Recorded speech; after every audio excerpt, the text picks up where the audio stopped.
থাইল্যান্ডের ফল চাষ করে নতুন দিশা দেখাচ্ছেন মালদহের যুবক। দেখতে অনেকটা লিচুর মতো, তবে আকারে একটু ছোট গোলাকার এই ফল। আমার দেখতে অনেকটা কাঠলিচু বা আশফলের মতো, কিন্তু এই ফল কাঠলিচু নয়। থাইল্যান্ডের এই ফলের নাম লঙ্গন।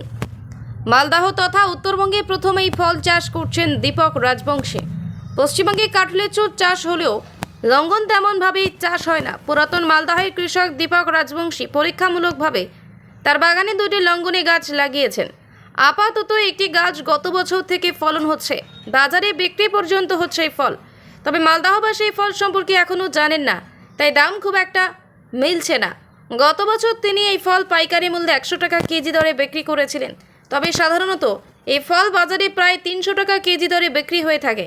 থাইল্যান্ডের এই ফলের গাছ দীপক রাজবংশী রায়গঞ্জের একটি নার্সারি থেকে নিয়ে এসেছিলেন। ফলটি বেশ ভালো বাজারে চাহিদা রয়েছে।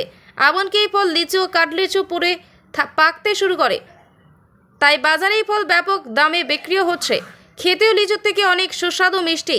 তাই আগামীতে এই থাইল্যান্ডের ফলে বাগান তৈরির পরিকল্পনা রয়েছে দীপক রাজবংশীর, কারণ বাণিজ্যিকভাবে এই ফল চাষ করে লাভবান হওয়ার সম্ভাবনা রয়েছে।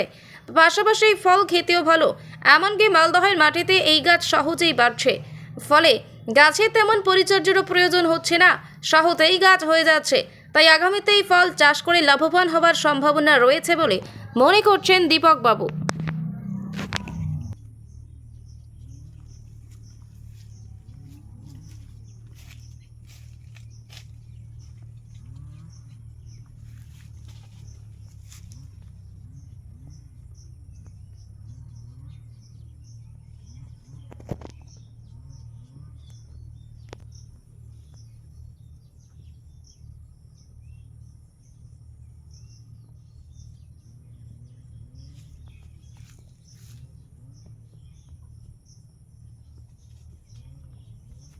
কলকাতার কিছু কিছু বাজার দেখলাম